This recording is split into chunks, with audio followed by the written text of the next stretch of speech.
At 81, Pattie Boyd finally tells the truth about George Harrison. For decades, the world saw them as the golden couple of the swinging 60s.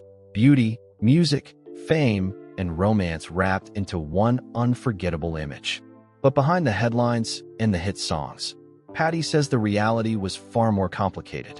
Patricia Ann Boyd was born on March 17, 1944, in Somerset, England. Raised in a post-war military family, she grew up moving from place to place due to her father's service in the Royal Air Force. That nomadic childhood shaped her resilience and poise, qualities that would later define her modeling career.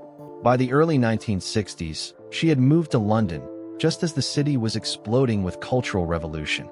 Discovered while working at a salon, she quickly became one of the faces of swinging London, appearing in British Vogue and working with top photographers of the era. Everything changed in 1964 when she was cast as a schoolgirl extra in A Hard Day's Night.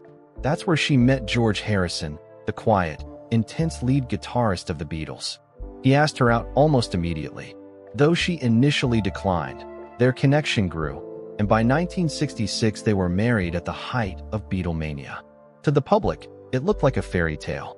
But Pattie now admits it was often lonely and emotionally complex. "I adored George," she reflects. But being married to a Beatle was not a fairy tale. Fame surrounded them, yet inside their home, there were silences.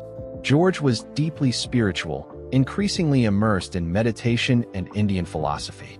Pattie tried to follow his path, but often felt shut out of his inner world. As the late 1960s unfolded, cracks began to show.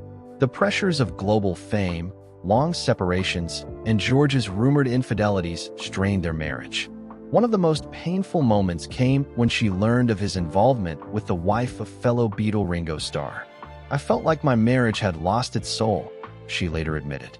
Complicating matters further was George's close friend, Eric Clapton. Clapton fell deeply in love with Pattie while she was still married.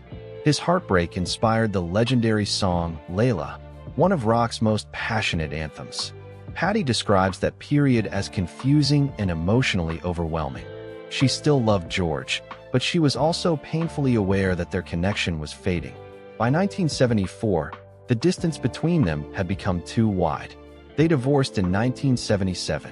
"Walking away was one of the hardest things I've ever done," she says. "Part of me still loved him deeply, but I needed to find myself again." Despite everything, bitterness did not define their story. Over time, Pattie and George Harrison found forgiveness. When he passed away in 2001, she mourned him not just as a legend, but as her first great love. "We weren't perfect," she reflects, "but what we had was real."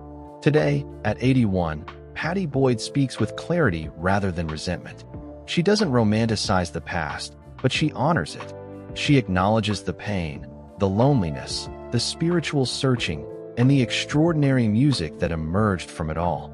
Songs like Something and Layla continue to echo through generations, carrying fragments of their love story with them. In finally telling her truth, Pattie reminds us that behind every icon is a deeply human story. Love can inspire greatness. It can also test the soul. But even when it doesn't last forever, it shapes who we become. If you appreciate timeless stories from music's golden era, make sure to like this video, subscribe to Golden Age Chronicles, and turn on notifications so you never miss the untold truths behind legendary lives.